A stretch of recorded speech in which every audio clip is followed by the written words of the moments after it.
Isso. Hoje não vai ter muita coisa aqui. Boa noite. Vamos começar, que a gente vai trilhar um longo caminho hoje ainda. A gente vai lá para o Oriente. Nós vamos escutar e ler bagulhos sinistros. E um dos nossos objetivos aqui hoje é delinear da onde veio a influência tão grande oriental que nós temos. E todos nós temos algum nível de influência em relação a isso. Nem se você só assistia Cavaleiros do Zodíaco em 80 e pouco, 90, você tem alguma coisa de influência na sua mentalidade sobre o mundo oriental, etc. Então vamos orar primeiro. Tem um pessoal que já está chegando aí e dá tempo deles chegarem, pedir direcionamento a Deus, que o desafio hoje é brutal. Senhor, nós te agradecemos por esse tempo, nós pedimos que o Senhor nos dê concentração, que o Senhor nos dê capacidade cognitiva para assimilar e refletir sobre tudo que vamos aprender, temos aprendido, e nos ajude a utilizar isso de modo que te agrade.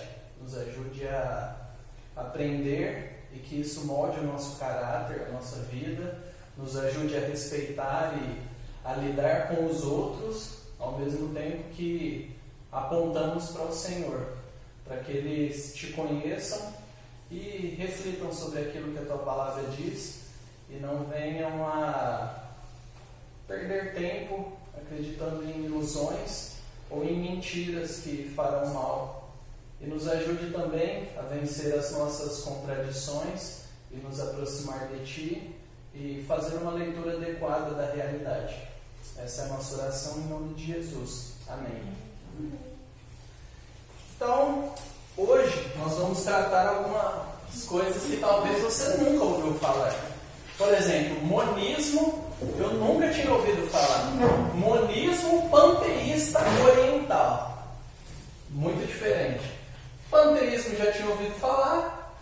A ideia do panteísmo, tudo é Deus, Deus é tudo, existe uma massa só e tudo tem a mesma raiz, tal. Enfim, esse Deus ele se conecta com todas as coisas, mas monismo e oriental eu não tinha aprendido. Então, eu fui estudar, obviamente. Nosso livro base, Universo ao Lado. E ele dá o subtítulo Uma Jornada ao Oriente. Qual é o contexto? Por quê? Como é que a gente sai de existencialismo, Europa, Estados Unidos, e cai lá no Oriente? Por que a gente foi olhar para lá? Porque que, prioritariamente, ele é americano, e os Estados Unidos têm uma influência muito grande sobre todo o globo, ainda tem.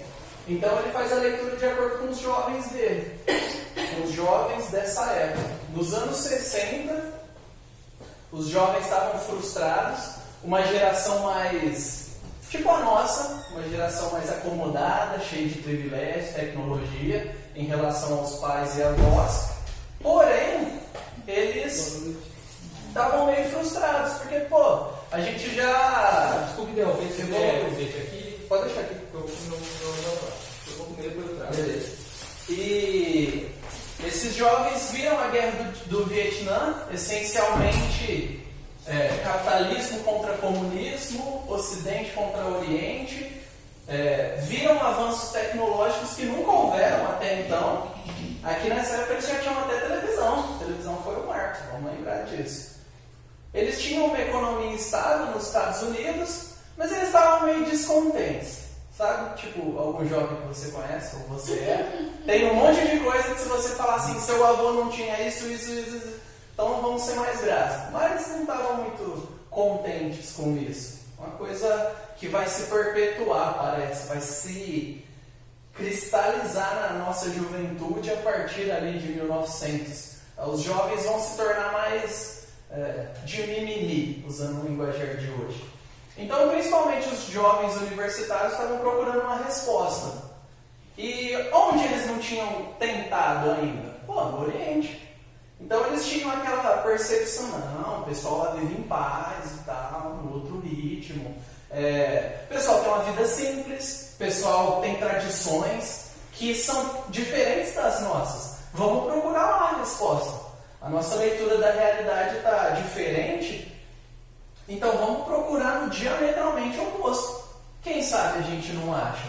Depois daquele ambiente niilista que a gente falou, o existencialismo tenta ser uma resposta. Eles descartaram o teísmo, seria o teísmo cristão, e falaram, não, isso daí já foi passado. Se não resolveu há 100, 200 e tantos anos antes, não vai resolver agora. Não vou nem olhar para o teísmo. Vamos para outra coisa.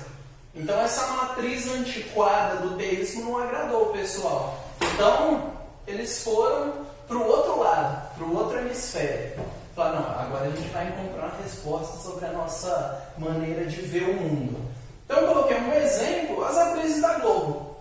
Toda atriz da Globo que gosta de algum tipo de espiritualidade, pratica yoga e tal, gosta de falar sobre uma energia, algo que não define nada. Então, é um dos melhores exemplos. Então o monismo ele é panteísta. Esse panteísmo entende que tudo que existe é uma unidade, é uma realidade última, única. Então, eu faço parte disso. Tudo é Deus, Deus é tudo. Então, ao mesmo tempo, tudo é nada. Porque se é tudo ou nada, eu não percebo a realidade das diferenças. Então, para mim, na prática, não conecta. Eu sou um com a pedra é um comigo, e eu sou uma formiga. E você está sentando em algo que foi, sei lá, está apoiando em algo de madeira que destruiu a árvore que estava ligada a você. Enfim. E eu coloquei um filme que eu gosto, e eu sou fã da franquia, apesar de estar me estragando agora, mas o conceito de Star Wars, seja um com a força, aquele desejo no fundo de me conectar com tudo, mas eu ainda quero controlar essa força. Eu quero me conectar, mas eu quero controlar. E você tem ali, só que tem uma imagem legal, né? O Darth Vader, eu gosto do Darth Vader, história do herói que cai e no final se redime, que tem a ver muito com a nossa história. A gente não foi herói. Ele foi herói no começo. Não, nós. Tá. Não, tirando essa parte. Mas a ideia da redenção ali, do perceber que fez cagada na vida, etc e tal, e acordar para a vida. É a história do cristão. Tem várias analogias que dá pra gente usar, ele inclusive se conecta com a nova era. E eu achei essa daqui, Pachamama. É uma imagem comum relacionada à Mãe Terra, porque está tudo ligado. Nós somos uma coisa só, então a Terra, você veio da Terra, então você tem que respeitar a poeirinha. Poeirinha faz parte de todo o cosmos e o objetivo é a unidade. Isso a gente vai falar bastante. Então nós temos rastros disso na cultura. Então eu peguei isso na internet. A Angélica é mais ligada à meditação e às respirações, enquanto a Letícia Spiller encara a yoga como exercício e usa no dia a dia para manter a boa forma. Então tem algumas táticas de esvaziamento da mente para alcançar a iluminação e a busca de unidade com o universo. É essa pegada mesmo. É estranho assim para nós hoje, porque isso não está tão divulgado, porque já penetrou na cultura. Todo mundo tem uma veia meio mística. Eu achei interessante essa imagem da pessoa assumindo que é exatamente a ideia de se conectando com o universo. A ideia de você é absorvido. O você vira um não você, porque você virou tudo e se unificou. Então aqui alguns movimentos que eles fazem na yoga, que fala a respeito de... E como exercício parece até uma proposta interessante, mas a questão é que nunca é só um exercício. É um conjunto de crenças que conecta você a algumas percepções e tal. É bem difícil você conseguir separar isso. A questão é aquilo, né? Tudo é puro para os que são puros, né? Seria interessante, não é nem a palavra, seria aceitável o cristão para fazer yoga? Porque se a gente for pegar a história por trás, começa a dar conflito, né? Sim, é uma cosmovisão diferente da nossa, cristã. Se você for pegar só os exercícios, Tem só os exercícios. aí é uma coisa. Mas se você for pegar yoga não é só exercício. Você pode ter os exercícios da yoga. Entendeu? igual É diferente. praticar capoeira.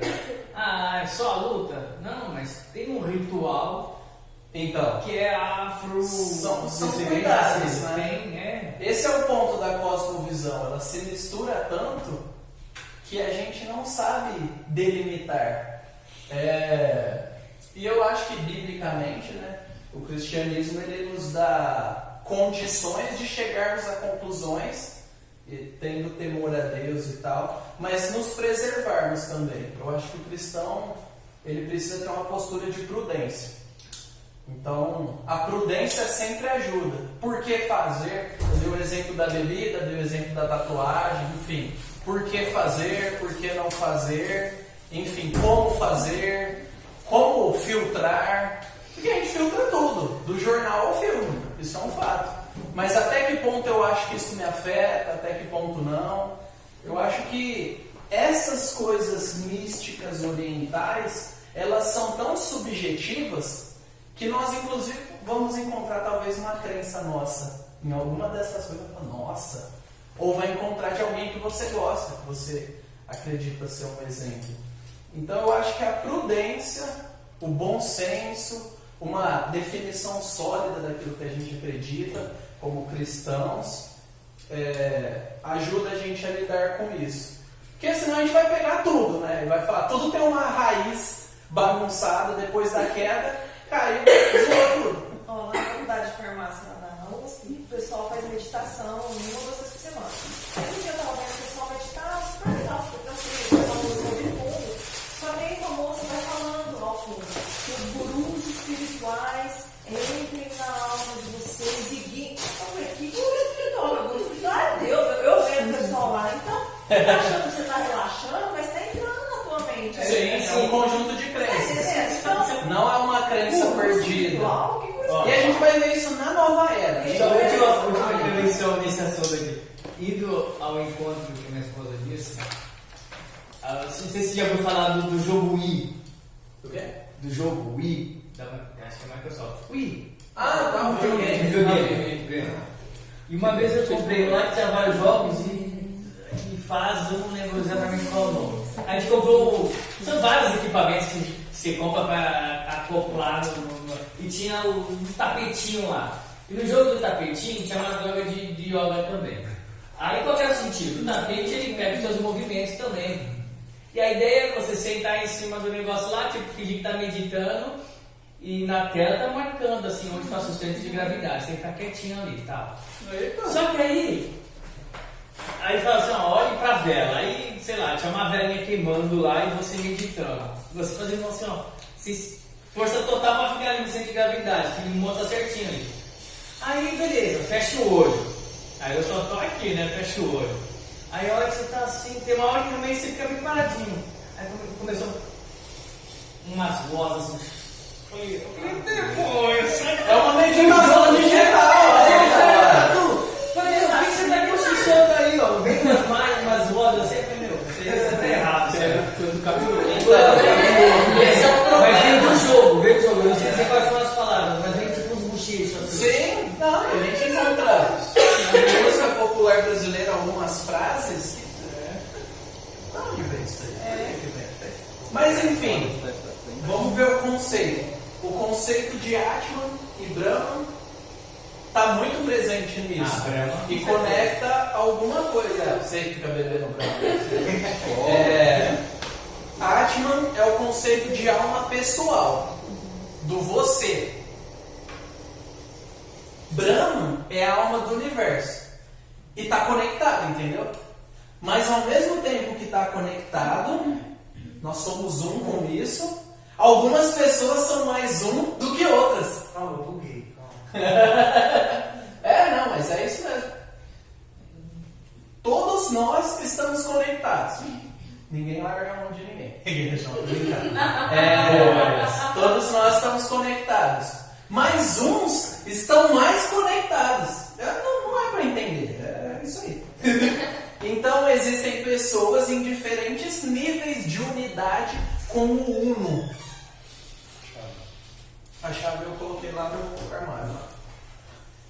Então, um guru, ele é mais iluminado que um animal ou que outras pessoas não tão iluminadas. Então, vai misturar o conceito de unidade, etc e tal. Mas você percebe que tem sempre estruturas de poder?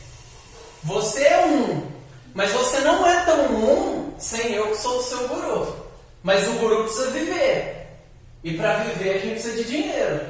Então, assim, eu estou te ajudando a ser um para se desprender do mundo material. Mas eu também preciso do mundo material para eu comer. Então, eu preciso de um pouco do seu dinheiro. Entendeu como está reestruturando novas estruturas de poder, dos quais a própria tese deles é contra? Porque se eu já sou um, como é que eu posso ser mais um ou menos um? Essa ideia de ser um é ser um. A gente vai ver algumas diferenças na nova era. Muitos, se não todos os caminhos levam ao uno. Não é um conjunto de verdades, mas técnicas. Grave isso. Não é um conjunto de verdades, mas técnicas. Existe uma hierarquia aqui, e a técnica não vem da sua cabeça, porque por mais que você seja um com o uno, você precisa aprender isso com alguém, que não brota sozinho. Então tem um segredo aí, existem técnicas. E é engraçado o fato de que a verdade cognitiva, ela não é o centro, mas técnicas, algo corporal, onde você abandona a sua cognição. Então, você precisa seguir esse caminho, né? E você não aprende ele sozinho. Então, você usa palavras repetidas, imagens, atos de reverência, aquela ideia de ficar em quietude, isolamento, solidão, que não é ruim em si, mas a gente vê um contraste com o culto cristão. Nós chamamos o culto aqui na igreja como? Celebração coletiva. É coletivo. O cristianismo ele dá uma proposta de comunidade, não do isolamento máximo. Eu não vou alcançar me isolando. Eu vou me perder me isolando. Eu vou alcançar a partir do momento que eu junto com outras pessoas, a própria essência de comunidade. E também é intelectual. Jesus deixou o quê? Mantras? Não. Jesus deixou um livro, proposições, algo que faz sentido, que tem uma estrutura de linguagem, pessoas escreveram com características, com ênfases, com uma vontade de comunicar algo. Então é só um contraste que eu levantei. Nós precisamos, se nós vamos seguir isso, perceber a unicidade da união com o cosmos e ir além da personalidade. Sabe aquela ideia da sua personalidade que você... Peraí, eu sou assim. Que às vezes alguém vai te criticar e você fala, não, eu sou assim, eu nasci assim, eu vou morrer assim, Gabriel. Enfim, aqui não. Aqui os seres humanos são coisas. Eles são partículas de um todo. Então abandonar a personalidade é bom. Não é a busca por uma identidade. É a busca por uma identidade que diz que eu preciso abandonar a minha identidade. É muito diferente para nós. Porque nós temos um desejo de firmar quem nós somos, marcar na história. Então aqui você tem a personalidade perdida. Você faz isso através de posições, de mantras. É o abandono do pensar. Porque qual é o sentido de pensar? Se eu penso para mim e eu preciso me abandonar. A gente vai entrar lá. Mas é algo que está além do bem e do mal. Porque é tudo um. E a gente está buscando chegar ao uno. Então esse conceito de bem e mal é ultrapassado. O uno é a ligação de tudo. É o cosmos. É o todo que está todo ligado. Então nós fazemos esse sentimento que a gente tem de querer fazer parte de alguma coisa, uma comunidade, sei lá, uma família. Nós temos esse senso de pertencimento. Aqui ele precisa ser rejeitado e abandonado. Então você não sozinho. Mas eu preciso de pessoas que me ensinem. Então eu não posso ser uno sozinho, a menos que alguém me ensine a ser uno sozinho. Que alguém ensinou essa pessoa. E via de regra eles formam comunidades de pessoas que precisam ser unas com o universo sozinhas. E aí esse geral é como se fosse. No monismo oriental panteísta, sim, tem umas diferenças na nova era. Não tem um Deus, então, um ser superior. É isso mesmo. É um negócio perdido. Eu estava estudando, falei, gente, porque não é o nosso sistema de pensamento ocidental. Por quê? Pá. Por quê? Pá. Não. Não precisa fazer sentido, porque eu entendo isso afetivamente. É algo que tem que estar ligado a você. Você não vai chegar a essa conclusão apenas pensando. É o grande ponto deles. É algo acima do pensamento. Mas o que existe acima do pensamento? Se o pensamento é aquilo que de fato caracteriza quem nós somos como humanos. Então é inverter a ordem e dizer que o instinto e essa busca, esse deixar de ser, é superior ao ser, ao que nos define, ao que nos indica como seres humanos. Aquela ideia que eu falei do rosto, de você ver o rosto de alguém, aquela pessoa é isso. Aqui a ideia é você se perder. É você se perdendo, se conectar ao todo. É complicado esse negócio aqui. É muito contrário a nós. Eu preciso me perder para me achar. E, inclusive eu não posso ficar pensando. O jeito de me achar não é através de pensamentos. Então o alvo é ser pleno e não saber alguma verdade. É profundo isso. Pô, se eu tivesse uma roupa meio indiana aqui, o alvo é ser pleno. Não é buscar nenhuma verdade. Porque não há verdade. A gente ganha dinheiro. Poderia durar 2 dias aí, ficando por bem. Pois é, você é um humanista fracassado, porque você já pensou nisso. Então o alvo é o não pensar. Sendo assim, se eu não posso pensar, a verdade não tem valor. Só aquilo que é útil para o meu objetivo de me conectar com o universo. Ou seja, eles estão sendo tão utilitaristas quanto aqueles dos quais eles dizem que estão errados. Porque no final tudo só serve para o meu objetivo final, que é me conectar com o uno, com o todo. Mas se eu falo que uma pessoa vive para ganhar dinheiro, para ter prazer, é como se eu fosse superior, assim. Porque aquilo é material. Mas no fundo, você está seguindo um objetivo na sua vida como qualquer um. Não há superioridade aqui. E não tem nem